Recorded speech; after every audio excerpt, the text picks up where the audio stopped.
안녕하세요. 가족 이야기 채널에 오신 것을 환영합니다. 오늘 들려드릴 이야기는 시어머니는 여행 가고 시아버지가 제 산후조리를 돌봐주셨습니다. 그런데 어머니가 돌아오셨을 때 상상도 못한 일 때문에 집안이 발칵 뒤집혔습니다. 입니다. 이제 막 첫 아이를 낳고 3주가 지난 산모. 지금쯤이면 가족들의 따뜻한 보살핌 속에서 편안하게 산후조리를 하고 있어야 할 시간입니다. 하지만 갑작스러운 시어머니의 여행으로 그녀의 인생은 완전히 다른 국면을 맞이하게 됩니다. 무엇이 무뚝뚝하던 시아버지를 마당 한가운데서 오열하게 만들었을까요? 갑자기 나타난 장애를 가진 아이는 정말 시아버지의 친아들이었을까요? 그리고 왜 모든 일의 방관자 같았던 제가 이 모든 것을 있는 중심이 되었을까요? 이 이야기 뒤에 숨겨진 진실이 궁금하시다면 지금 바로 귀를 기울여 주시기 바랍니다. 제 이름은 서연, 올해 31살입니다. 3주 전 첫 아이를 낳고 경기도의 작은 소도시에 있는 시댁에서 산후조리 중입니다. 모든 것이 평온해야 할 시기였죠. 하지만 시어머니의 갑작스러운 여행 계획 하나 때문에 저의 산후조리 기간은 잊을 수 없는 사건들로 가득 차게 되었습니다. 시작은 시어머니께서 고등학교 동창들과 제주도로 여행을 가시겠다고 통보하신 날이었습니다. 저는 깜짝 놀라 물었습니다. 어머니, 제가 지금 몸조리 중인데 여행을 가시면 누가 저를 돌봐주나요? 시어머니이신 미숙 여사님은 그저 대수롭지 않게 웃으셨습니다. 얘는 아버님이 계시잖니. 네, 시아버지가 군대 시절에 부상당한 동료들 수십 명도 돌봤던 사람이야. 너 하나랑 손주 하나 돌보는 게 뭐가 대수라고 그러니? 그리고 이 여행은 네가 아기 낳기 전부터 예약해둔 거라 지금 안 가면 위약금만 물어야 해.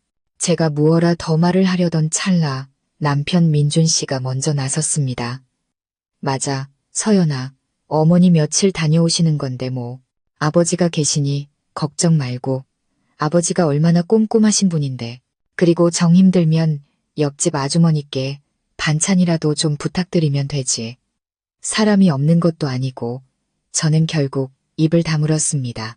어쨌든 저는 며느리이고 시댁에 얹혀 사는 처지였으니까요.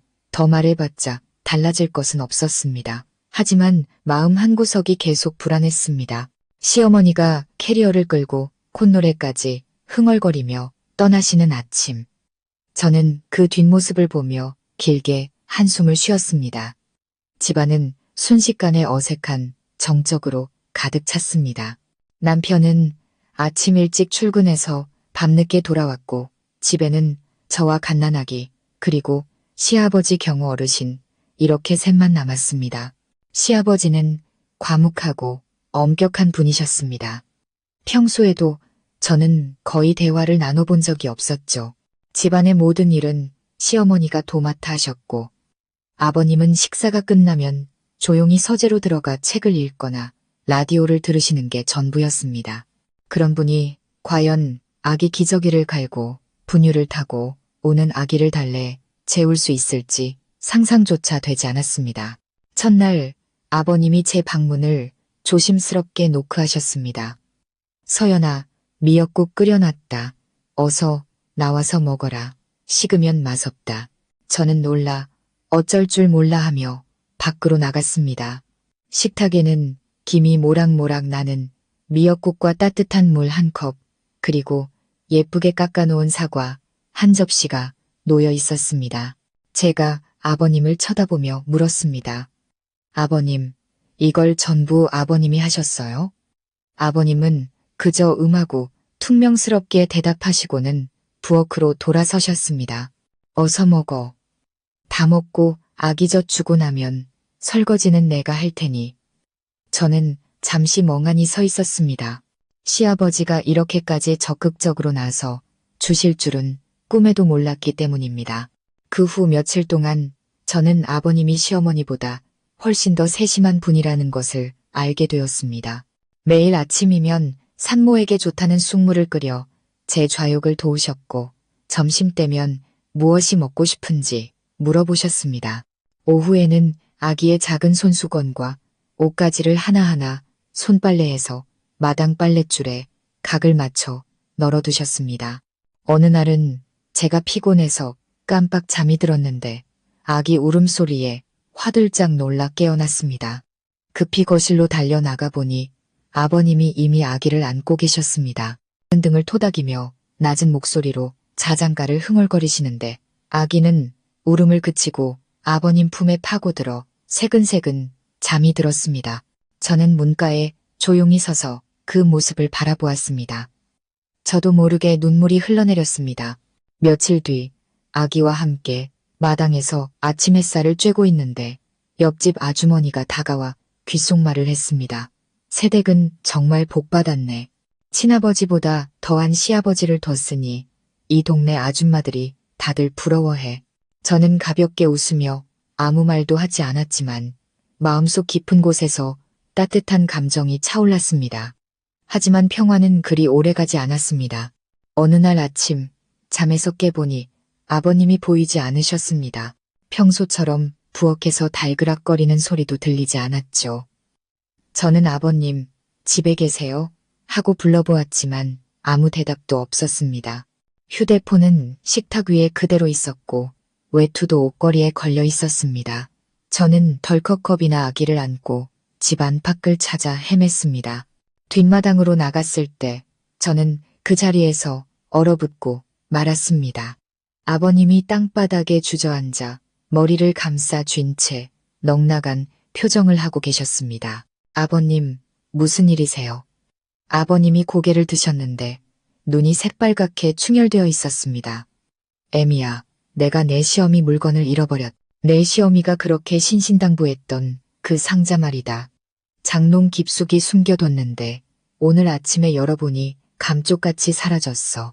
저는 할 말을 잃었습니다. 시어머니가 떠나시기 전 말씀하셨던 그 상자 안에는 평생 모아오신 결혼, 예물 금부치, 전부와 어머님 명의로 된 거액의 예금 통장이 들어있었습니다. 모든 일이 제가 상상하지도 못했던 방향으로 흘러가기 시작했습니다. 저는 아버님을 부축해 집으로 들어왔습니다. 아버님은 계속해서 중얼거리셨습니다. 이럴 리가 없는데 분명히 넣어뒀는데 왜 없어진 거지? 저는 아버님을 의자에 앉히고 물을 드렸지만 제 마음도 혼란스럽기는 마찬가지였습니다. 시어머니는 아직 여행 중이라 전화 연결도 잘 되지 않았습니다. 결국 제가 직접 알아볼 수밖에 없었습니다. 저는 아기를 방에 눕히고 시어머니가 늘 굳게 잠가두셨던 안방의 자개장으로 갔습니다. 몸을 숙여 구석구석 살펴보았지만 자물쇠가 부서진 흔적은 없었습니다. 하지만 아버님 말씀대로 안에는 붉은 비단으로 싼 예물함이 사라지고 없었습니다. 그때 문득 한 가지 사실이 떠올랐습니다. 바로 어제 용수라는 먼 친척 조카가 다녀갔던 일입니다. 용수는 시어머니의 여동생 아들로 저보다 몇 살 위였는데 평소에는 시골에 살고 있었습니다. 어제 그는 오토바이를 타고 와서는 근처에 볼 일이 있어 잠시 들렀다며 조상님들께 인사드리고 싶다고 2층 사당에 올라가고 싶다고 했습니다. 그때 저는 아기에게 젖을 물리느라 정신이 없어 별 생각 없이 그러라고 했습니다. 등골에 차가운 기운이 스쳤습니다.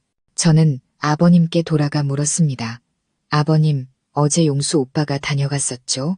아버님은 고개를 끄덕이셨고 얼굴은 더욱 창백해졌습니다.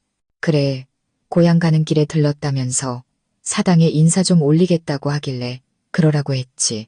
별 생각 못했다. 제 심장이 쿵쾅거리기 시작했습니다. 만약 그렇다면 용수가 예물함을 훔쳤을 가능성이 매우 높았습니다. 하지만 어떻게 확인할 수 있을까요? 저는 서둘러 남편에게 전화를 걸었습니다. 이야기를 들은 민준 씨는 경악했습니다. 말도 안 돼. 용수 형이 친척인데 어떻게 그래. 그 형이 돈이 없는 사람도 아닌데 어머니 금이랑 통장을 훔쳐갈 리가 없어. 확실한 건 아니지만 모든 정황이 딱 맞아떨어져. 경찰에 신고하든지 아니면 최소한 형한테 떠보기라도 해야 해. 이러다 어머니 돌아오셔서 아시면. 남편은 한참 동안 말이 없다가 조용히 말했습니다. 알았어. 내가 알아볼게.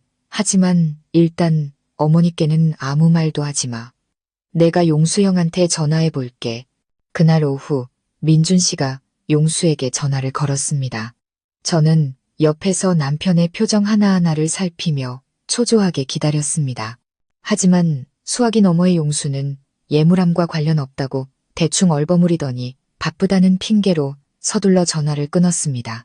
그 태도는 제 의심을 더욱 키웠습니다. 아버님은 예물함을 잃어버린 후부터 완전히 다른 사람이 된 것 같았습니다.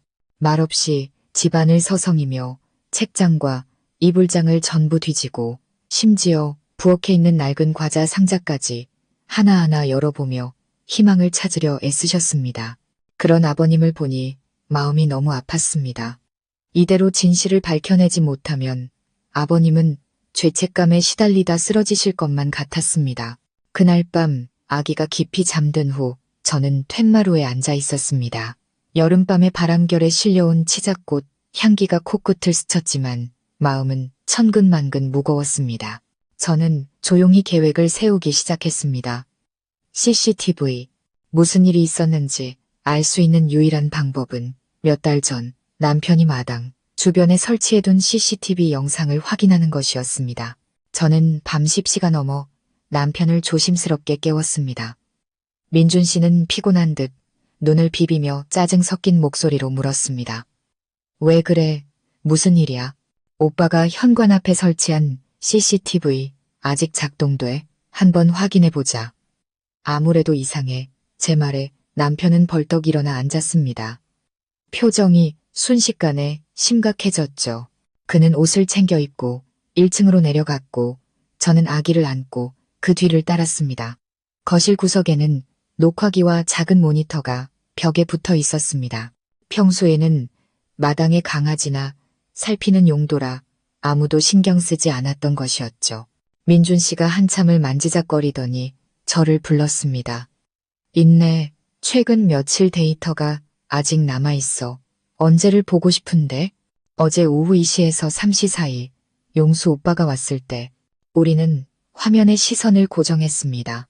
영상 속에는 헬멧을 쓰고 마스크를 낀 용수가 대문을 열고 들어오는 모습이 보였습니다.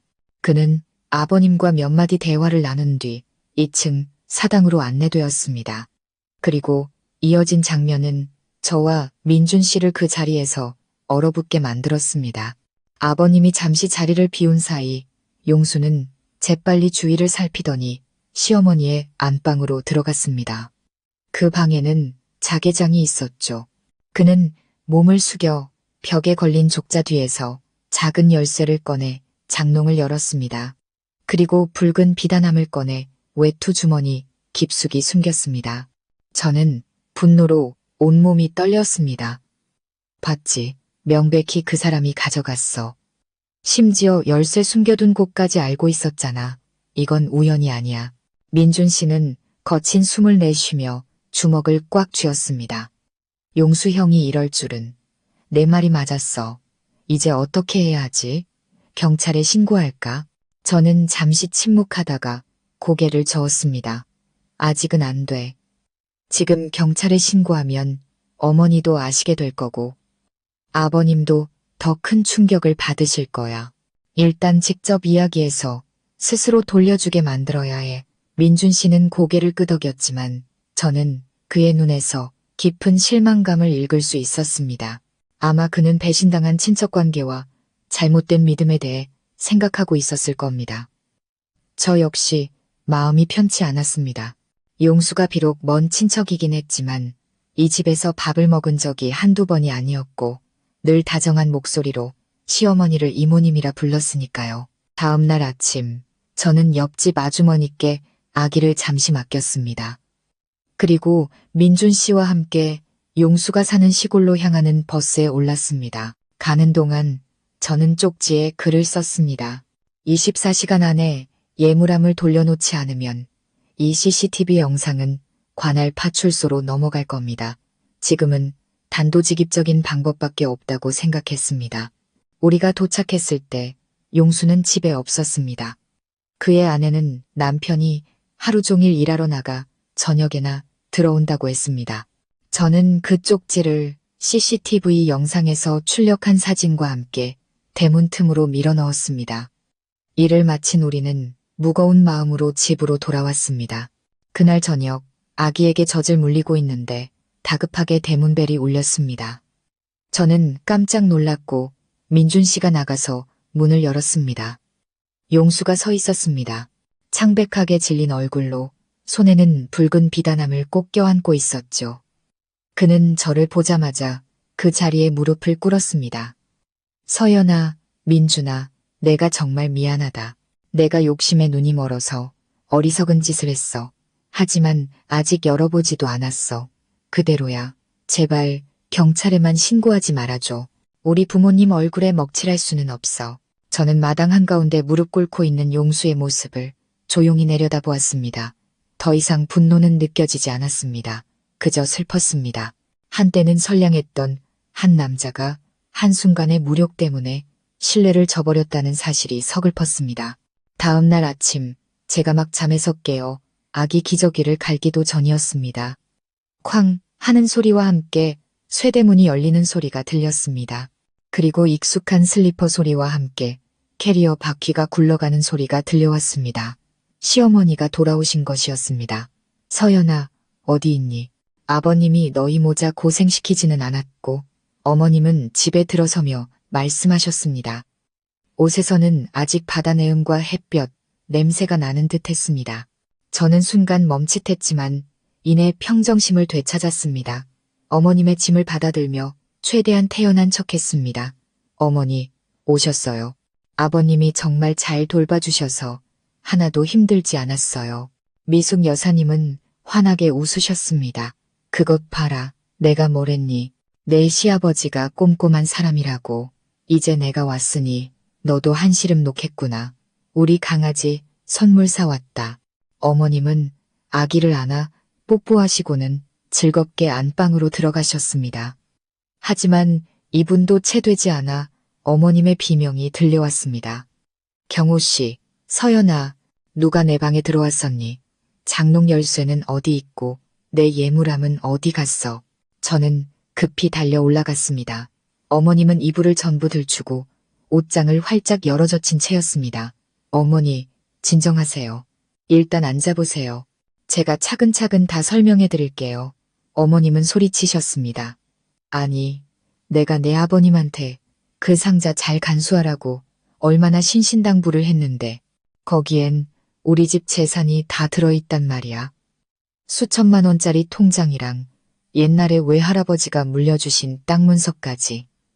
절대 잃어버리면 안 돼. 그때 아버님이 아래층에서 조용히 올라오셨습니다. 손에는 찻잔을 들고 계셨죠. 아버님은 아내를 한번, 저를 한번 쳐다보셨습니다. 저는 제가 설명하겠다는 뜻으로 가볍게 고개를 끄덕였습니다.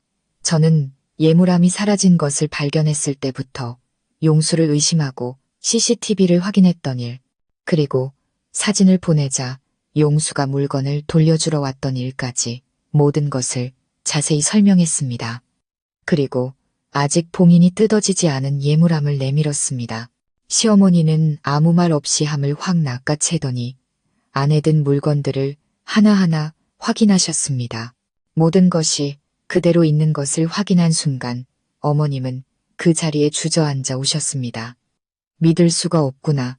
용수 그놈이 나를 이모라고 부르던 녀석이 이런 짓을 하다니. 만약 진짜 잃어버렸다면 난 정말 미쳐버렸을 거야. 저는 어머님 곁에 앉아 조용히 말했습니다. 어머니, 만약 그날 아버님이 안 계셨더라면, CCTV가 없었더라면, 그리고 모두가 침착하게 대처하지 않았더라면 일은 훨씬 더 커졌을 거예요. 하지만 지금 모든 것이 제자리에 돌아왔으니 이제 마음 푸세요. 아버님은 조용히 고개를 돌리셨습니다. 경계를 늦춘 것에 대해 얼마나 자책하고 계실지 알 수 있었습니다. 그때 시어머니가 갑자기 제 손을 꽉 잡으셨습니다. 고맙다, 서연아. 네가 현명하게 대처하지 않았으면 지금쯤 우리 집은 쑥대밭이 됐을 거야. 내가 미안하다. 한창 몸조리해야 할 너를 혼자 두고 가서 저는 그저였게 웃었습니다. 저는 당연히 해야 할 일을 했을 뿐이에요, 어머니. 이번 일은 우리 모두에게 큰 교훈이 된 것 같아요. 그날 이후 집안 분위기는 눈에 띄게 달라졌습니다. 시어머니는 더 이상 예전처럼 저를 날카롭게 대하거나 찡그리지 않으셨습니다. 제 옆에 앉아 식사는 잘하는지, 몸은 괜찮은지 물어보셨죠. 한 번은 직접 제 다리를 주물러 주셔서 제가 너무 민망해 숨도 제대로 쉬지 못할 정도였습니다. 어느 날 오후 제가 방에서 아기에게 젖을 물리고 있는데 어머님이 조심스럽게 문을 두드리셨습니다. 서연아, 시간 괜찮니? 잠시 할 얘기가 있다. 저는 고개를 끄덕였습니다. 어머님은 침대에 앉아 손주의 머리카락을 쓰다듬으시더니 깊은 생각에 잠긴 얼굴로 저를 바라보셨습니다. 내가 요 며칠 생각을 많이 해봤다. 네가 우리 집에 시집 온 후로 내가 너를 제대로 본 적이 한 번도 없었던 것 같아. 그저 조용히 고개만 숙이고 다니는 아이라고 생각했는데 이번 일을 네가 침착하고 현명하게 처리하는 걸 보고 정말 대단하다고 생각했다. 저는 옅은 미소 외에는 무슨 말을 해야 할지 몰랐습니다. 하지만 이어진 어머님의 말씀은 저를 그 자리에 얼어붙게 만들었습니다. 이 집문서를 너희 부부 이름으로 넘겨줄까 한다. 이 집은 우리 집이지만 어차피 나중에는 너희에게 물려줄 거잖니. 미리 정리해두는 게 마음이 편할 것 같아. 저는 깜짝 놀라 온몸이 굳어버렸습니다. 몇 년을 며느리로 살면서 재산 같은 건 생각해 본 적도 없었습니다. 그런데 갑자기 집문서 이야기를 꺼내시니 의심스러운 마음까지 들었습니다. 어머니, 왜 갑자기 그러세요? 저희는 한 번도 그런 걸 바란 적이 없는데요. 어머님은 한숨을 쉬셨습니다. 내가 봤기 때문이다. 위기의 순간에 네가 이 가정을 지킬 줄 아는 사람이라는 걸. 너는 이기적이지 않아. 이 집이 다른 사람 손에 들어간다면 내가 걱정이 되겠지만 너라면 내가 마음을 놓을 수 있겠다. 등기 이전은 천천히 해도 되지만 내가 너를 정말로 믿는다는 걸 알아줬으면 해서 하는 말이다. 제 눈에 눈물이 그렁그렁 맺혔습니다. 천년이 가도 풀기 어렵다는 고부 갈등이 가장 힘들고 지쳐야 할 시기에 보여준 진심 어린 행동 하나로 이렇게 변할 수 있다는 것이 믿기지 않았습니다. 그날 밤 제가 어머님의 말씀을 전하자 민준 씨는 제 어깨를 감싸 안으며 속삭였습니다. 자기가 정말 자랑스러워 내 아이의 엄마라서뿐만 아니라 우리 가족 모두의 생각을 바꿔놓은 여자라서. 저는 웃음을 터뜨렸지만 눈에서는 조용히 눈물이 흘러내렸습니다. 하지만 이 평화가 며칠 가지 않을 것이라고는 상상도 못했습니다. 또 다른 사건이 닥쳐와 모든 것을 다시 한번 뒤흔들 준비를 하고 있었기 때문입니다. 그날 밤은 비가 억수같이 쏟아졌습니다. 바람이 너무 거세 창문이 계속 덜컹거렸죠. 제가 마가기를 재우고 눕히려는데 한밤중에 대문을 미친 듯이 두드리는 소리가 들려왔습니다.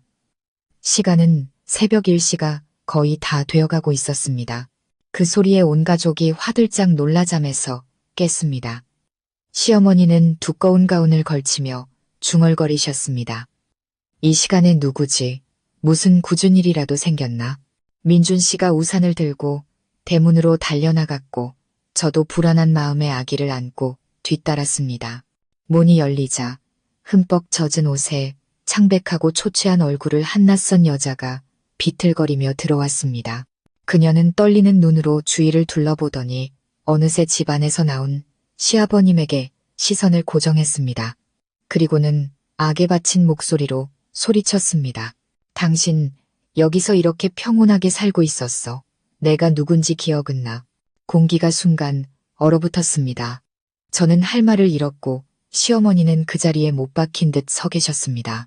시아버님은 얼굴이 새하얗게 질려 한 걸음 뒤로 물러서며 더듬거렸습니다. 은희 씨, 당신이 어떻게 여길 찾아왔소? 은희라는 여자는 고개를 끄덕였습니다. 눈시울이 붉었죠. 20년 가까이 당신을 찾았어. 장애를 가진 내 아들과 나를 버려두고 아무 일 없었다는 듯이 새 장가 들어서 잘 먹고 잘 살았지? 오늘 나는 내 몫을 찾으러 왔어. 저는 큰 충격에 빠져 아기를 안은 팔에 힘이 쭉 빠졌습니다. 시어머니는 털썩 섬돌 위에 주저앉으셨습니다. 여보, 이게 다 무슨 소리예요? 저 여자가 지금 뭐라고 하는 거예요? 시아버지는 아무 대답도 하지 못하고 그저 고통스러운 눈빛으로 조용히 서 계실 뿐이었습니다. 그때 은희 씨가 품에서 비에 젖어 쭈글쭈글해진 종이 한 장을 꺼냈습니다.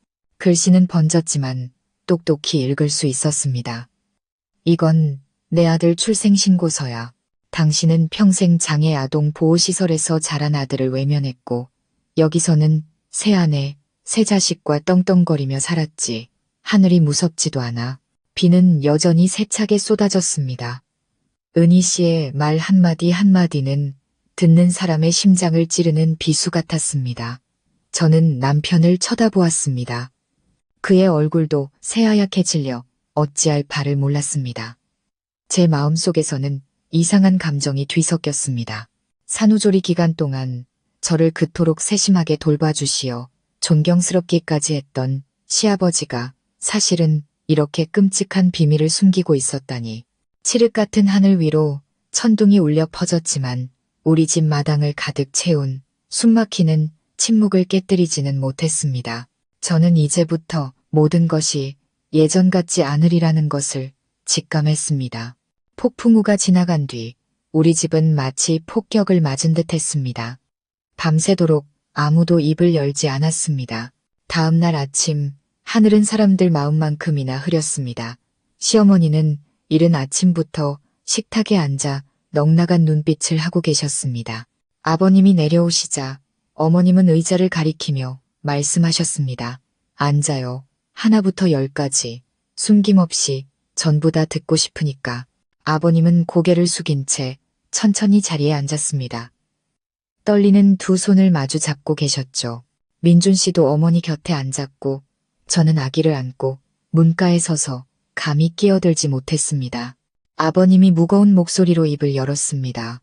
그 여자가 한 말 틀린 게 하나도 없소. 내가 젊었을 때 은희 씨를 사랑했었지. 군대 가기 전에 그 여자 고향에서 막노동을 할 때였소. 은희 씨가 아이를 가졌는데 처가에서 반대가 너무 심했지. 나는 두려웠소. 아버지 될 책임을 회피하고 도망쳤고 그 후에 이병 통지서가 나와 군대로 갔소. 전쟁통에 정신없이 지내다 보니 은희 씨가 다른 곳으로 떠나버렸거나 이미 이 세상 사람이 아닐 거라고 생각했지. 시어머니가 소리치셨습니다. 살았는지 죽었는지 찾아보기는 했어요? 아니면 일부러 잊으려고 한 거 아니고요? 당신은 새 아내 만나 새 자식 낳고 잘 살 동안 그 여자는 혼자서 그 모든 고통을 짊어졌잖아요. 아버님은 말이 없으셨습니다. 한참 뒤에야 낡은 지갑에서 빛바랜 사진 한 장을 꺼내셨습니다. 이건 은희 씨와 그 아이가 3살 때 내가 몰래 찍은 사진이오. 찾아보려고 했지만 그 집 식구들이 철저하게 숨겼소. 그러다 당신을 만났고 우리는 결혼했지. 나는 평범하게 살고 싶었소. 하지만 은희 씨가 혼자서 아이를 그것도 장애아동 보호시설에서 키우고 있을 줄은. 내가 너무 비겁했소. 온 집안이 침묵에 잠겼습니다. 시어머니는 의자 팔걸이를 꽉 쥐고 계셨고 얼굴은 창백했습니다. 저는 어머님이 눈물을 안으로 삼키고 계신 것을 보았습니다. 어쨌든 어머님은 법적으로 정당한 아내였지만 남편의 과거 때문에 지금 씻을 수 없는 상처를 입으신 것이었습니다. 바로 그때 은희 씨가 집으로 들어왔습니다. 어젯밤처럼 소리치지는 않았지만 차분한 얼굴의 눈빛은 칼날처럼 날카로웠습니다. 당신더러 돌아오라고 요구하지는 않겠어요. 하지만 내 아들을 데려와 당신을 만나게 해주고 싶어요. 자기 친아버지가 누군지 설령 그게 비겁한 사람이었다 할지라도 자기 아버지라는 건 알아야 하니까요. 그 말은 아버님의 심장에 깊이 박혔습니다. 아버님은 책상 위로 고개를 떨구셨습니다. 저는 시어머니의 길고 무거운 한숨 소리를 들었습니다. 이틀 뒤 온 가족이 점심을 먹고 있을 때였습니다. 대문 앞에서 오토바이 소리가 멈췄습니다. 25, 6살쯤 되어 보이는 청년 하나가 마당으로 들어섰습니다. 키는 컸지만 다리를 절뚝였고 얼굴은 선량했지만 눈빛은 불안해 보였습니다. 시어머니가 먼저 자리에서 일어났고 저는 그 자리에서 얼어붙었습니다. 은희 씨가 청년의 등 뒤에서 그의 팔을 가볍게 잡고 있었습니다. 내 아들, 남수예요. 아니, 경호 씨 당신 아들이죠. 온 가족이 숨을 죽였습니다. 민준 씨는 고개를 숙인 채 말이 없었고 시어머니는 의자 팔걸이를 더욱 세게 쥐셨습니다. 오직 아버님만이 자리에서 일어나 남수라는 청년과 마주 섰습니다. 입술이 파르르 떨렸습니다. 네가 내 아들이냐? 아비가 미안하다. 남수는 아무 말 없이 가볍게 고개를 끄덕였습니다. 그의 눈시울도 붉어져 있었습니다. 그리고 그가 한 행동은 저를 더욱 놀라게 했습니다. 그는 배낭에서 서류 뭉치 하나를 꺼내 식탁 위에 올려놓았습니다. 무언가를 요구하러 온 게 아닙니다. 저는 이제 안정된 직장도 있고 재활센터에서 사무직으로 일하고 있습니다. 그저 제 친아버지가 누구인지 알고 싶었을 뿐입니다. 이제 알았으니 마음 편히 살아갈 수 있을 것 같습니다. 시아버지가 와라고 음을 터뜨렸습니다. 전쟁터도 누볐던 남자, 며느리의 기저귀 하나까지 꼼꼼히 챙기던 엄격한 남자가 지금은 어린아이처럼 울고 있었습니다.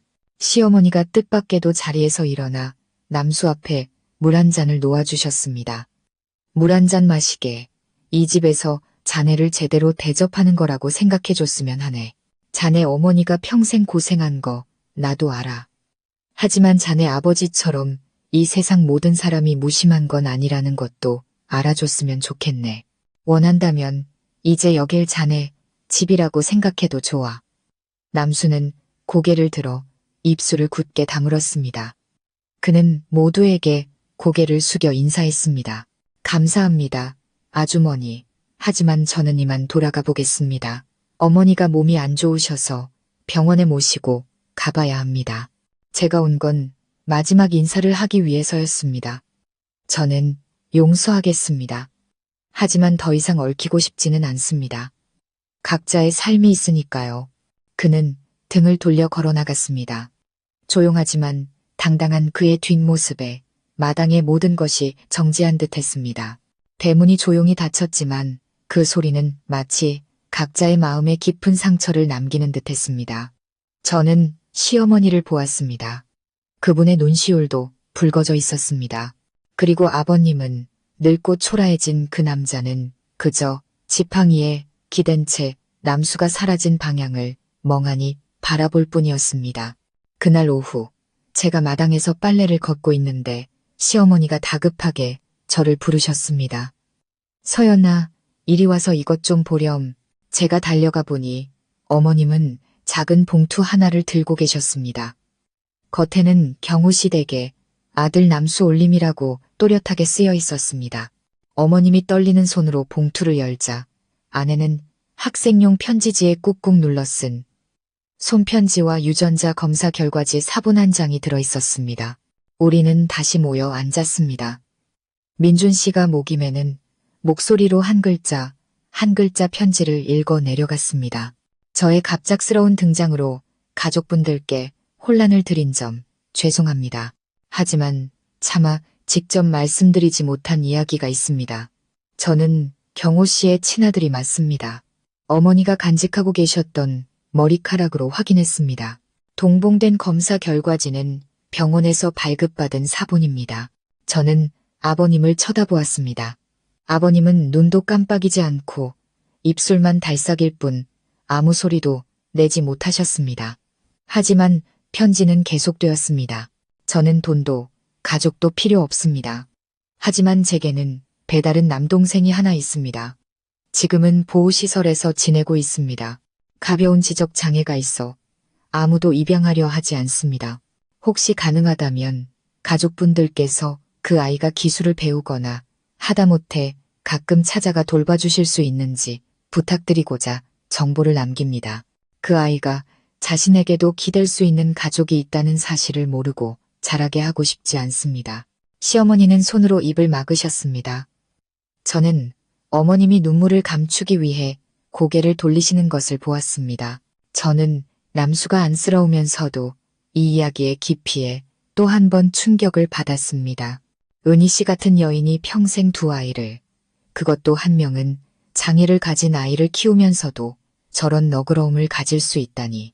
남수처럼 원망도 미움도 없이 그저 동생이 자신보다 나은 삶을 살기만을 바라는 아들이 있다니 가슴이 먹먹해졌습니다. 편지는 비스듬한 글씨로 끝을 맺고 있었습니다. 저는 이제 여러분의 삶에서 물러나겠습니다. 하지만 언젠가 제 동생이 진짜 따뜻한 가정에 발을 들일 수 있게 된다면 저는 제 삶이 헛되지 않았음을 알게 될 것입니다. 그때 아버님이 잠긴 목소리로 겨우 한마디 하셨습니다. 가야겠다. 내일 당장 그 아이를 만나러 가야겠어.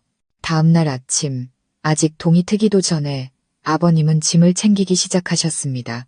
낡은 배낭 안에는 옷 몇 벌과 작은 과일 상자, 그리고 젊은 시절 남겨두었던 가족 사진 한 장이 전부였습니다.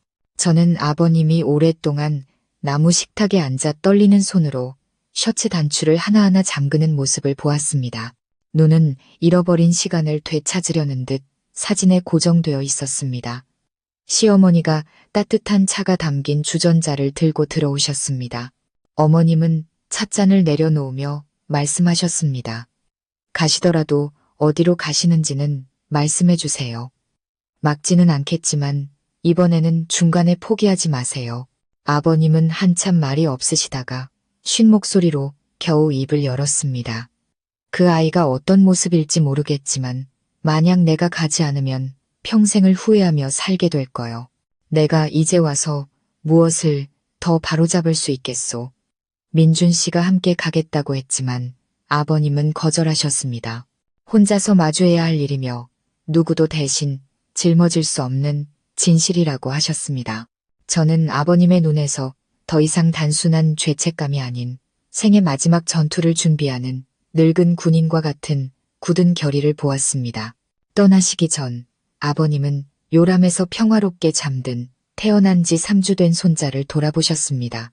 그리고 아기의 이마에 가볍게 입을 맞추셨습니다. 저는 하마터면 울음을 터뜨릴 뻔했습니다. 훗날 이 아이가 자기 할아버지가 그런 사람이었다는 사실 때문에 후회하지 않기를 바랄 뿐이었습니다.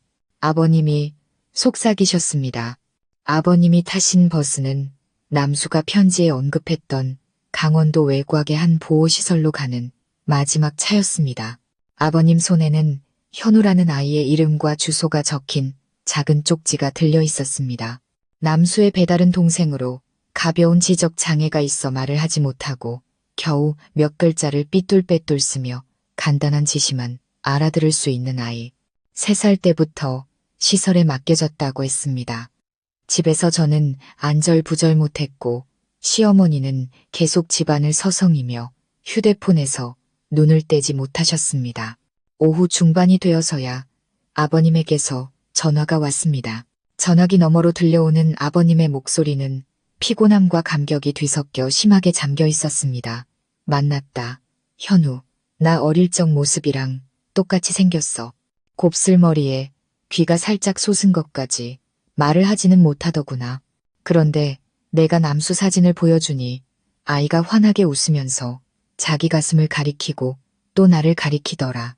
마치 다 안다는 듯이 온 가족이 숨을 죽였습니다. 시어머니가 목맨 소리로 물으시는 게 들렸습니다. 그럼 그 아이를 데려오실 건가요? 서두르지 않을 거요. 며칠 여기서 머물면서 아이가 어떻게 지내는지 지켜볼 생각이야. 만약 아이가 정말 적응할 수 있다면 그때 데려오는 걸 상의해 보겠소. 내 핏줄을 평생 시설에서 살게 할 수는 없지. 전화가 끊긴 후 시어머니는 의자에 주저앉으셨습니다. 그리고 한 번도 본 적 없는 모습으로 우셨습니다.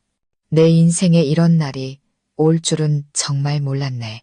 남편에게 숨겨둔 자식이 둘이나 있고 그중 하나는 장애까지 있다니. 그런데 이상하게 더는 화가 나지 않아. 아마 나도 이제 내려놓는 법을 배우게 된 것 같구나.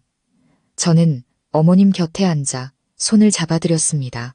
아무 말도 할 수 없었지만 모든 것이 한 겹 한 겹 변하고 있다는 것을 깊이 느낄 수 있었습니다. 그리고 이 집의 며느리인 저는 한 인간의 기이하고도 절절한 속죄와 화해, 그리고 치유의 여정을 지켜보는 증인이 되어 있었습니다. 이틀 뒤 아버님은 현우를 일주일만 집에 데려와 지내보고 싶다고 전화하셨습니다. 민준 씨가 차를 몰아 아버지와 아이를 데리러 갔습니다. 저는 대문 앞에서 기다리며 아이의 얼굴을 계속 상상했습니다. 차가 멈추고 아버님이 먼저 내리셨습니다. 그리고 야위었지만 눈이 맞고 순수한 아이의 손을 조심스럽게 잡고 내리셨습니다. 아이는 다리를 조금 절었지만 얌전했습니다. 아이는 저를 올려다보며 환하게 웃었는데 그 미소에 제 심장이 쿵 하고 내려앉았습니다.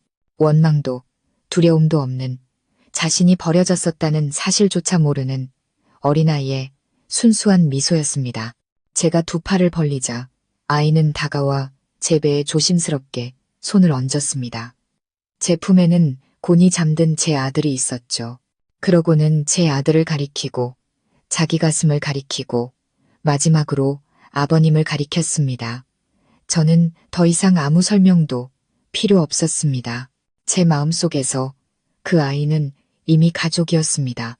현우가 우리 집에 발을 들인 순간부터 집안 공기는 어색함과 감동이 뒤섞여 무겁게 가라앉았습니다. 아이는 말없이 아버님 뒤만 졸졸 따라다니며 마치 새로운 세상에 온 듯 모든 것을 신기하게 쳐다보았습니다. 태어난 지 한 달도 안 된 제 아들은 요람에 누워 자신의 삶에 조용한 형이 한 명 나타났다는 사실을 아는지 모르는지 평온하기만 했습니다. 첫날 현우는 마당 구석에 앉아 시설에서 선물 받은 낡은 곰, 인형만 꼭 껴안고 있었습니다. 가끔 고개를 돌려 사람들을 쳐다보는 눈빛은 마치 저 여기 있어도 되나요? 라고 묻는 것 같았습니다. 저는 1층에 비어있던 방을 아이를 위해 치웠습니다. 깨끗한 이부자리와 수건, 작은 세숫대야를 준비했죠. 시어머니는 별 말씀은 안 하셨지만 현우의 방을 몇 번이나 들락거리며 제가 준비한 물건들을 하나하나 살펴보시고는 조용히 고개를 끄덕이셨습니다. 그날 저녁 식사 후 아버님은 현우 옆에 앉아 서툴지만 다정한 손길로 아이에게 죽을 한 숟가락씩 떠먹여 주셨습니다. 저는 맞은편에 앉아 그 모습을 지켜보며 가슴이 뭉클했습니다.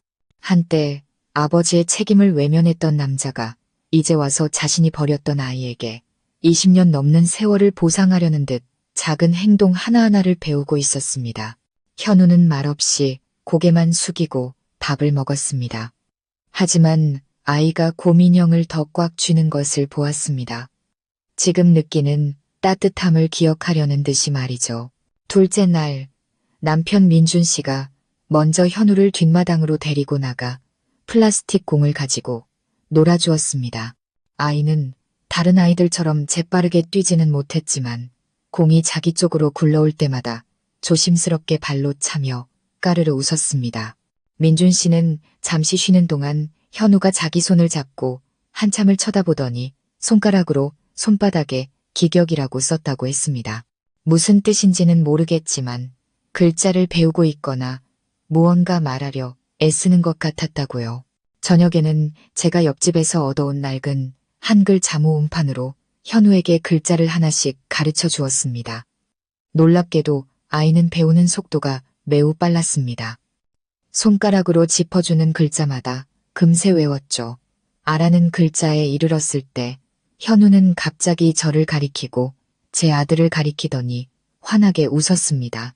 저는 감정이 북받쳐 올라 아이에게 눈물을 닦는 모습을 보이기 싫어 고개를 돌려야 했습니다. 아마 그 아이의 마음속에서 저는 이미 가족이라는 이름으로 자리 잡은 모양이었습니다. 셋째 날 밤 시어머니는 아이 옆에 앉아 자신의 낡은 나무 빗으로 현우의 머리를 정성껏 빗겨주셨습니다. 그리고 아주 작은 목소리로 말씀하셨습니다. 아가, 무서워하지 마라. 여기서는 아무도 너를 버리지 않을 게다. 현우는 고개를 들어 웃더니 갑자기 손을 들어 어머님의 눈물을 닦아주었습니다. 그 작은 행동에 저는 심장이 멎는 듯 했습니다. 늘 까다롭고 엄격하며 강인해 보이기만 했던 시어머니가 지금은 이상할 정도로 부드러워져 있었습니다.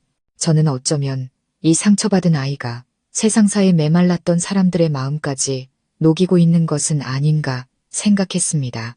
넷째 날 아버님은 현우를 데리고 군 보건소에 가서 종합 건강검진을 받게 하셨습니다.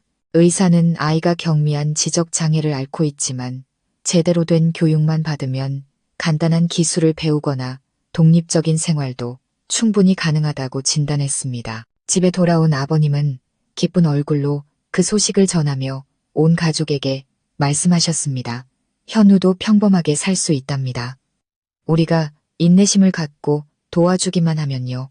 제가 후견인 신청을 해서 아이를 우리 집에서 계속 살게 하고 싶습니다. 시어머니는 반대하지 않으셨습니다. 그저 조용히 물으셨죠.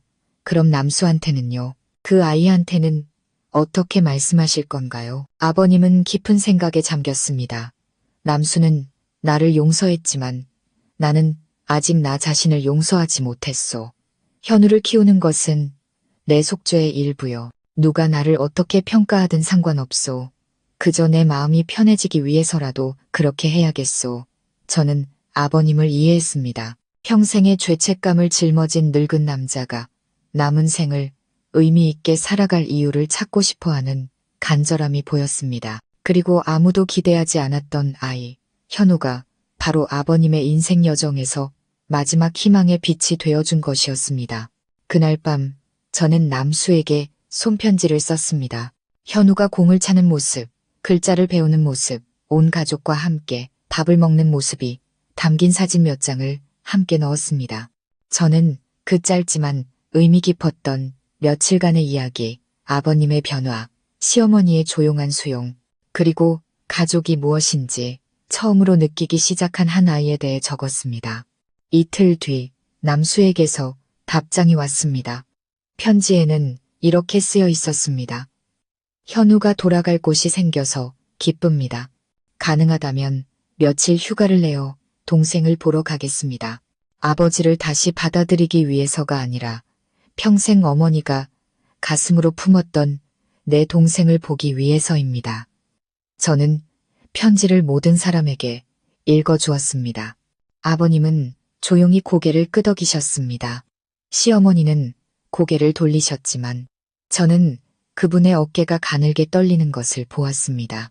아마 어머님 마음속에서는 과거와 현재, 상처와 용서 사이에서 거대한 감정의 싸움이 벌어지고 있었을 겁니다.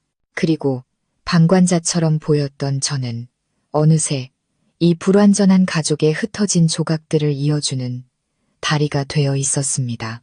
불완전하기에 더욱 사랑하고 지켜줄 가치가 있는 가족이었습니다. 일주일은 눈 깜짝할 사이에 지나갔습니다.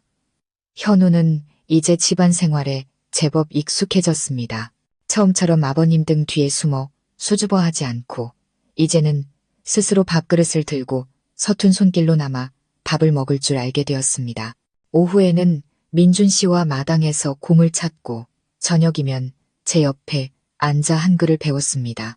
새로운 글자를 쓸 때마다 아이는 까르르 웃으며 잠오음판과 자기 가슴을 번갈아 가리켰습니다. 마치 내가 해냈어요 라고 말하는 것 같았죠. 시어머니는 이제 현우를 어색하게 부르는 대신 우리 손주라고 부르기 시작하셨습니다. 아이에게 새 옷을 사다 주시고 직접 상표를 떼고 깨끗하게 빨아 작은 서랍장에 곱게 개어 넣어 주셨습니다. 현우는 선물을 받고 수줍게 웃으며 곰 인형을 가슴에 꼭 껴안았습니다. 그 눈은 마치 온 세상을 선물 받은 것처럼 반짝였습니다. 그날 오후 남수가 찾아왔습니다. 제가 먼저 대문으로 나가보니 그는 햇볕 아래 서 있었습니다. 어깨에는 배낭을 메고 손에는 과일 봉지와 우유 몇 통을 들고 있었죠. 처음 만났을 때보다 많이 야위었지만 눈빛은 더 밝고 단단해 보였습니다. 제가 문을 열며 가볍게 웃었습니다. 어서 와. 다들 기다리고 있었어. 남수는 별말 없이 안으로 들어섰습니다. 현우가 형을 보자 그 자리에 우뚝 멈춰 서더니 이내 느리지만 단호한 발걸음으로 달려가 남수를 와락 껴안았습니다. 마당의 모든 것이 숨을 죽였습니다. 두 형제는 아무 말 없이 서로를 껴안고 있었습니다.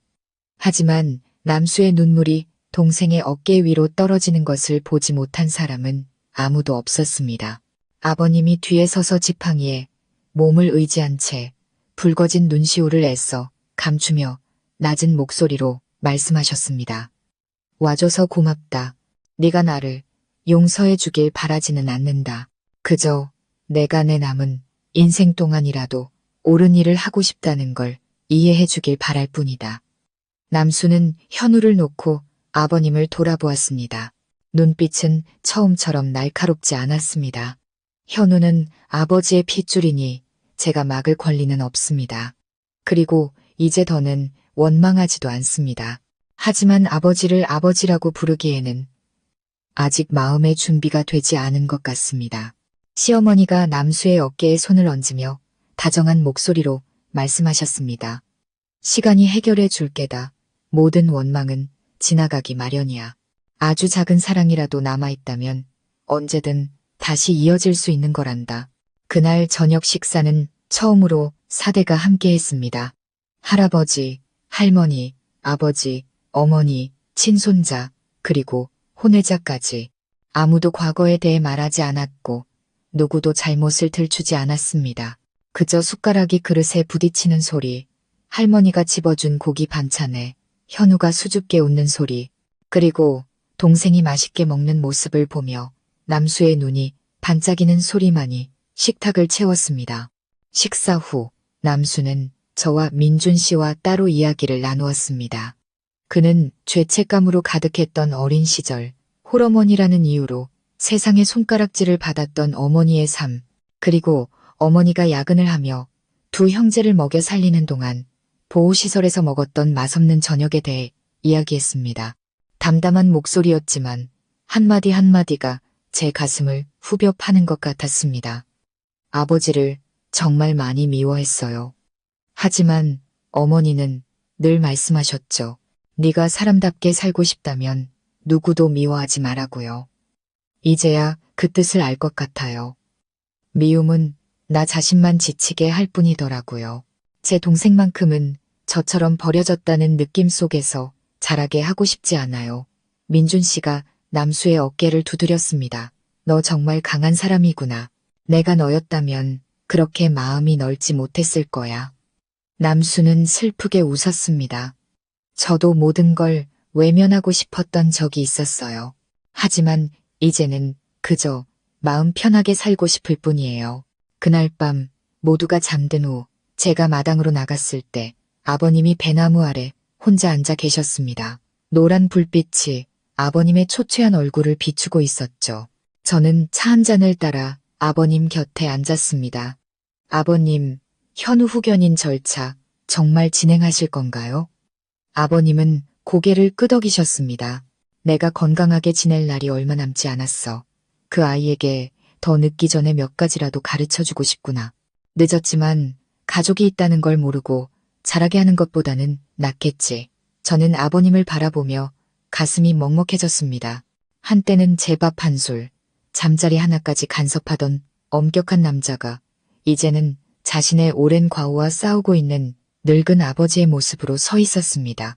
다음 날 아침 남수는 서울로 돌아가기 위해 작별 인사를 했습니다. 떠나기 전 그는 현우를 대문으로 데리고 가 작은 공책 하나를 손에 쥐어주며 속삭였습니다. 형이 한글 자음, 모음 다 써놨어. 열심히 공부해. 나중에 글 읽고 쓸 수 있게 되면 형 이름 꼭 불러줘야 해. 현우는 활짝 웃으며 고개를 마구 끄덕였습니다. 그리고는 갑자기 남수를 헤어지기 싫다는 듯이 꽉 껴안았습니다. 저와 민준 씨는 남수를 골목 어귀까지 배웅했습니다. 그는 떠나기 전 한 번 더 우리 집을 돌아보았습니다.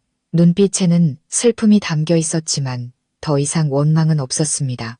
마치 인생의 슬픈 한 페이지를 정말로 다른 사람처럼 보였습니다. 남수의 모습이 집들 사이로 사라졌을 때 저는 우리 집을 돌아보았습니다. 모든 것이 이전처럼 평온했지만 저는 새로운 문이 열렸다는 것을 똑똑히 알 수 있었습니다. 그것은 공감과 용서, 그리고 서로의 상처를 치유하는 법을 배우는 마음들의 문이었습니다. 남수가 떠난 후 현우는 갑자기 말이 없어졌습니다. 평소처럼 까르르 웃지도 않았고 글자 공부에도 흥미를 보이지 않았습니다. 아이는 마당에 앉아 남수가 남기고 간 공책을 품에 안고 무언가를 기다리는 사람처럼 하염없이 대문만 바라보았습니다. 저는 매일 아침 아이에게 우유를 타주고 손을 잡고 정원을 한 바퀴 돌며 꾀꼬리 이야기나 곳꽃을 피울 자두나무 이야기를 들려주었습니다. 그저 아이의 마음이 조금이라도 따뜻해지기를 바랄 뿐이었습니다. 아버님은 마치 새로운 삶의 이유를 찾은 듯 했습니다. 매일 아침 일찍 일어나 직접 옥수수차를 끓여 현우의 세수를 시키고 저와 함께 나무판에 한 글자 한 글자 정성껏 써 내려갔습니다. 하루는 제게 이런 말씀을 하셨습니다. 내가 이른 가까운 나이에 다시 한글 공부를 하게 될 줄은 몰랐다. 어쩌면 이 아이 덕분에 내가 새로운 인생을 한 번 더 살게 된 건지도 모르겠구나. 저는 아버님을 보았습니다. 늘 굳어있던 그분의 눈빛은 현우가 글자 하나를 쓸 때마다, 단어 하나를 발음할 때마다 환하게 빛났습니다. 어떤 날은 현우가 하루 종일 아빠라는 글자 하나를 쓰기 위해 애썼습니다. 다 쓰고 나서는 마치 큰 승리를 거둔 장군처럼 환하게 웃으며 아버님께 달려가 자랑했습니다. 아버님은 그 삐뚤빼뚤한 글씨를 보고 눈시울을 붉히시며 아무 말 없이 아이를 품에 꼭 안으셨습니다. 시어머니도 눈에 띄게 변하셨습니다. 이제는 현우가 좋아하는 반찬을 직접 만들어주시고 시장에 가서 아이 옷을 골라와 깨끗하게 빨아 작은 서랍에 차곡차곡 정리해 주셨습니다. 더 이상 명령조로 말씀하시는 대신 부드러운 목소리로 아이를 우리 손주라고 부르셨습니다. 어느 날 밤 제가 물을 마시러 나갔다가 어머님이 현우의 낡은 옷을 꿰매고 계신 것을 보았습니다. 희미한 등불 아래 얼음장처럼 차갑고 강인해 보였던 여인의 뒷모습이 한없이 부드러워 보였습니다. 한 땀 한 땀 바느질에 담긴 사랑이 느껴졌습니다. 하루는 제가 집을 정리하는데 부엌에서 민준 씨가 시어머니께 조용히 말하는 소리가 들렸습니다. 어머니, 나중에 현우를 정식으로 입양할까 해요. 아버님 서류 부담도 덜어드리고 또 혹시 아버님께 무슨 일이 생기면 시어머니는 잠시 멈칫하시더니 고개를 끄덕이셨습니다. 그래야지. 법적으로 확실히 해둬야 나중에 아이가 학교도 가고 보험 혜택도 받을 수 있을 테니 나도 그 아이를 계속 곁에 두고 싶구나. 우리가 그 아이에게 진 빚이 너무 많아. 그날 저녁 민준 씨가 저를 데리고 동네 한 바퀴를 산책했습니다. 우리는 아기를 안고 있었고 시원한 바람이 길가의 가로수를 스치고 지나갔습니다. 민준 씨가 갑자기 제 손을 꽉 잡았습니다. 이런 집에 며느리로 온 거 후회해. 저는 조용히 웃었습니다. 아니, 가끔은 정말 못 견딜 것 같을 때도 있었지만 돌이켜보면 내가 여기 없었더라면 평생 보지 못했을 것들을 받는 걸, 잘못을 뉘우치는 아버지, 용서를 배우는 어머니, 다시 가정을 찾은 아이, 그리고 무슨 일이 있어도 항상 내 곁에 있어주는 남편까지. 민준 씨는 제 손을 더 꽉 잡았습니다. 그의 눈에는 가로등 불빛과 함께 어쩌면 약간의 눈물도 반짝이는 것 같았습니다. 그 후 며칠 동안 우리 가족은 현우의 입양 절차를 준비하기 시작했습니다. 쉬운 일이 아니었습니다. 확인해야 할 정보도 많았고 동사무소 직원에게는 다른 속셈이 있는 건 아닌지 의심 섞인 질문을 받기도 했습니다. 하지만 민준 씨와 저는 꿋꿋하게 버텼습니다. 우리는 현우를 데리고 종합병원에 가서 검사를 받고 보충학습을 위한 서류를 준비하고 장애인을 위한 직업훈련센터에도 연락했습니다. 피곤하고 시간이 많이 걸렸지만 우리가 하지 않으면 아무도 그 아이를 위해 해줄 사람이 없다는 것을 알았기 때문입니다. 어느 날 정오, 제가 아기를 재우고 있는데 현우가 조용히 방으로 들어왔습니다. 아이는 제 손에 쭈글쭈글한 종이 한 장을 쥐어주었습니다. 거기에는 삐뚤빼뚤한 글씨로 이렇게 쓰여 있었습니다. 엄마, 예뻐요. 저는 웃음을 터뜨렸지만 눈물은 뺨을 타고 흘러내렸습니다. 이 아이는 한 번도 저를 엄마라고 부른 적이 없었지만 사랑을 처음 알게 된 나이에 모든 진심을 담아 그 글자를 써준 것이었습니다. 그날 밤 저는 아버님 곁에 앉아 그 종이를 보여드렸습니다. 아버님은 한참 동안 말이 없으시다가 제 손 위에 당신의 손을 얹으며 조용히 말씀하셨습니다. 고맙다, 서연아. 이 집은 내가 온 뒤로 비로소 진짜 가정이 된 것 같구나. 저는 아버님이 제 붉어진 눈시울을 보지 못하게 고개를 돌렸습니다. 밤비가 마당에 조용히 내렸지만 제 마음속에서는 그 빗방울이 희망의 정원을 적시고 있었습니다. 그곳에는 현우가, 아버님이, 시어머니가, 민준 씨가, 그리고 제가 있었습니다. 그저 평범한 며느리일 뿐이라고 생각했던 제가 이제는 모든 사람의 심장을 같은 박자로 뛰게 하는 중심이 되어 있었습니다. 현우의 입양 절차를 모두 마친 후 우리 가족은 큰 짐을 내려놓은 듯 했습니다. 시어머니는 둘째, 손자가 정식으로 우리 가족이 된 것을 기념하기 위해 작은 잔치를 열자고 하셨습니다. 어머님은 현우가 가장 좋아하는 동그랑땡을 직접 만드셨고 아버님은 아침 일찍 시장에 가서 신선한 과일을 사와 조상님 위패 앞에 올리셨습니다. 향을 피우며 이제 자손들이 다 모였으니 조상님들께서 우리 아이들이 화목하게 살도록 보살펴 주십시오. 라고 말하는 아버님의 목소리는 따뜻하고 묵직했습니다. 온 가족이 함께 웃었고 마음이 한결 가벼워졌습니다. 모든 것이 완벽하게 끝났다고 생각했지만 인생은 늘 예기치 않은 방향으로 흘러갔습니다. 그날 오후 제가 현우의 직업훈련 서류를 정리하고 있는데 시어머니의 휴대폰이 울렸습니다. 어머님은 발신자를 확인하고 잠시 망설이시더니 전화를 받으셨습니다.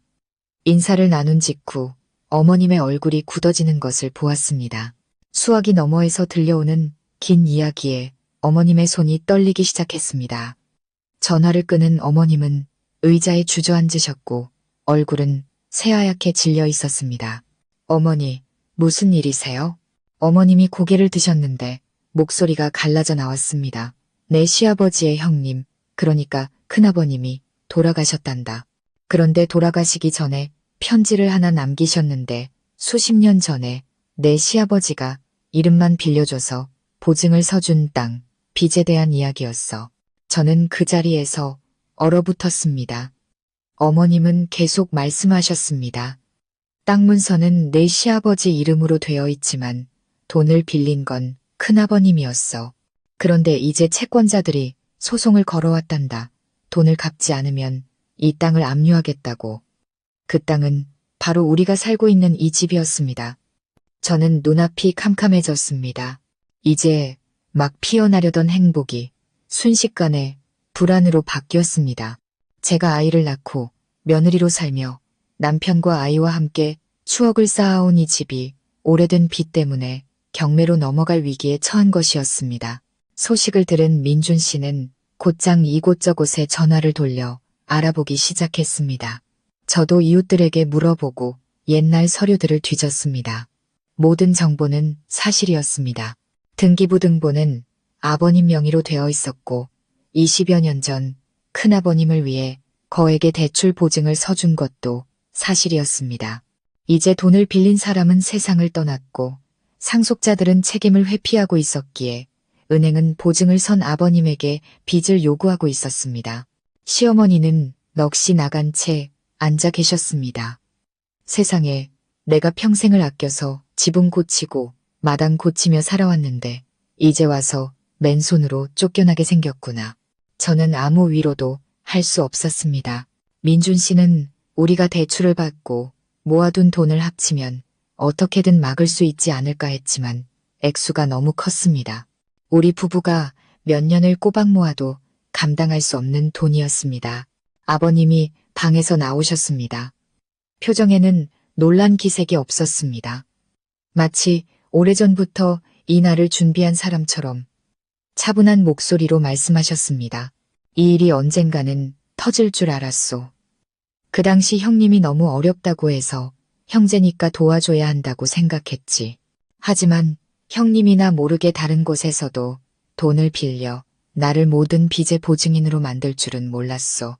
민준 씨가 책상을 내리쳤습니다. 하지만 서류상 명의는 아버지시잖아요. 법은 누가 빌렸는지 신경 쓰지 않아요. 서류만 볼 뿐이라고요. 아버님은 고개를 끄덕이시고는 장롱에서 낡은 통장 하나를 꺼내셨습니다. 그 안에는 아버님의 모든 연금, 퇴직금, 심지어 예전에 시어머니가 노후를 위해 몰래 모아두셨던 돈까지 들어있었습니다. 이게 우리 부부에게 남은 전부다. 너희 부부 통장에 있는 돈이랑 정 안 되면 할아버지가 남겨주신 뒷마당, 텃밭이라도 팔면 아마 어떻게든 될 거다. 저는 경악했습니다. 아버님, 그 밭은 우리 집 텃밭이잖아요. 하지만 집 전체를 잃는 것보다는 낫겠지요. 아버님은 단호하게 말씀하셨습니다. 그 순간 저는 이 늙은 남자가 비록 과거의 잘못을 저질렀을지언정 단 한 번도 책임을 회피한 적이 없다는 것을 깨달았습니다. 그는 법이 무서워서가 아니라 사랑하는 사람들이 더 이상 상처받는 것을 원치 않았기에 항상 모든 것을 짊어지려 하셨습니다. 그날 밤 온 가족이 모여 앉아 한 푼 두 푼 계산을 다시 했습니다. 현우는 구석에 앉아 무슨 일인지 이해하지 못했지만 무거운 분위기를 느낀 듯했습니다. 아이는 곰인형을 껴안고 조용히 앉아 있었습니다. 갑자기 아이가 제게 다가와 작은 봉투 하나를 내밀었습니다. 열어보니 안에는 꼬깃꼬깃한 1,000원짜리 몇 장이 들어 있었습니다. 현우는 삐뚤빼뚤한 글씨로 쓴 쪽지를 보여주었습니다. 우리 집. 저는 울음을 터뜨렸습니다. 평생 아무것도 가져본 적 없는 아이가 이제는 자신이 가진 전부를 비록 작은 돈 몇 푼일지라도 기꺼이 내놓으려 하고 있었습니다. 다음 날 아침 민준 씨와 아버님은 군청으로 가서 사정을 설명하고 강제 집행유예를 신청하러 가셨습니다. 저는 집에서 밥을 짓고 아기를 돌보며 현우에게 한글을 가르쳤습니다. 하늘은 잿빛이었고 마치 앞으로의 시련을 예고하듯 처마 끝에 이슬비가 맺혔습니다. 해가 저물 무렵 민준 씨와 아버님이 돌아오셨습니다. 두 분의 얼굴은 지쳐 있었지만 눈에는 희망의 빛이 감돌았습니다. 민준 씨가 말했습니다. 30일의 유예 기간을 받았어. 그 안에 돈을 다 갚기만 하면 집은 지킬 수 있대. 저는 안도의 한숨을 내쉬었지만 마음은 여전히 돌덩이를 얹은 듯 무거웠습니다. 30일, 한 달이라는 시간 안에 우리 집을 구할 수 있을까? 우리는 이 마지막 시련이 눈물이 아닌 의지를 필요로 한다는 것을 알았습니다. 그리고 만약 이 시련을 이겨낸다면 우리 가족은 더 이상 두려워할 것이 없을 것이었습니다. 30일은 길게 느껴졌지만 여름날의 소나기처럼 순식간에 지나갔습니다. 강제 집행 통보를 받은 후 우리 가족은 조용한 전쟁에 돌입했습니다. 각자 맡은 일을 했고 누구도 불평하거나 원망하지 않았습니다. 오직 전에는 볼 수 없었던 강한 결속력만이 존재했습니다. 민준 씨는 퇴근 후 배달 아르바이트를 시작했고 저는 예전에 잠시 운영하려다 접었던 아기옷 온라인 쇼핑몰을 다시 열었습니다. 낡은 옷들을 정리해 중고장터에 팔기도 했죠. 시어머니는 마지막 남은 금부치와 노후 자금으로 남겨두셨던 돈 전부를 민준 씨에게 주셨습니다. 아버님은 10년 넘게 소중히 간직해온 뒷마당 텃밭을 결국 매물로 내놓으셨습니다. 현우는 모든 것을 이해하지는 못했지만 아무것도 요구하지 않고 얌전히 글자를 배우고 스스로 밥을 먹고 심지어 저를 도와 빨래를 개고 마루를 닦으며 자신의 몫을 다했습니다. 그리고 매일 우리 집이라고 이름 붙인 공책에 새로운 단어 하나씩을 쓰는 것을 잊지 않았습니다. 어떤 밤에는 아기 곁에 누워 잠들지 못하고 천장만 바라보며 생각했습니다.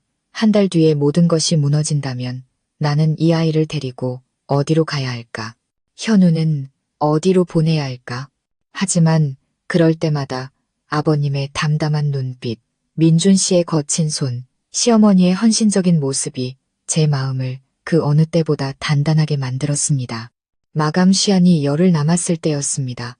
온 가족이 저녁을 먹고 있는데 민준 씨의 휴대폰이 울렸습니다. 남수였습니다. 민준 씨의 배다른 동생, 은희 씨의 아들. 민준 씨는 밖으로 나가 전화를 받고 잠시 후에 들어왔는데 눈시울이 붉어져 있었습니다. 남수가 어머니 산재 보상금을 받았대. 거의 2억 원 가까이. 자기는 그 돈이 필요 없으니까 우리 가족이 집을 지키는 데 쓰라고 빌려주겠다고 했어. 시어머니는 그 자리에서 얼어붙으셨습니다. 안 된다. 절대 안 돼. 그의 어머니가 평생 고생해서 남긴 돈인데 그 돈은 자기가 미래를 위해 써야지. 우리가 감히 받을 수 없어. 민준 씨가 조용히 한마디 했습니다. 남수가 그랬어요. 이건 빌려주는 돈이 아니라 자기에게 현우라는 동생을 선물해준 가족에게 갚는 돈이라고요. 식탁의 모든 것이 침묵에 잠겼습니다. 저는 고개를 숙이고 흐르는 눈물을 참을 수 없었습니다. 모든 것이 무너졌다고 생각했던 순간 사람의 따뜻한 마음이 다시 모든 것을 이어주고 있었습니다. 우리는 그 돈과 우리가 모은 모든 돈을 합쳐 마감 사흘 전에 은행에 완납했습니다. 돈을 내러 가던 날 아침 아버님은 낡은 군복을 입고 허리를 꼿꼿이 펴셨습니다. 눈빛은 이상할 정도로 밝게 빛났습니다. 은행에서 나오신 아버님은 하늘을 올려다보셨습니다. 이제 다 끝났다.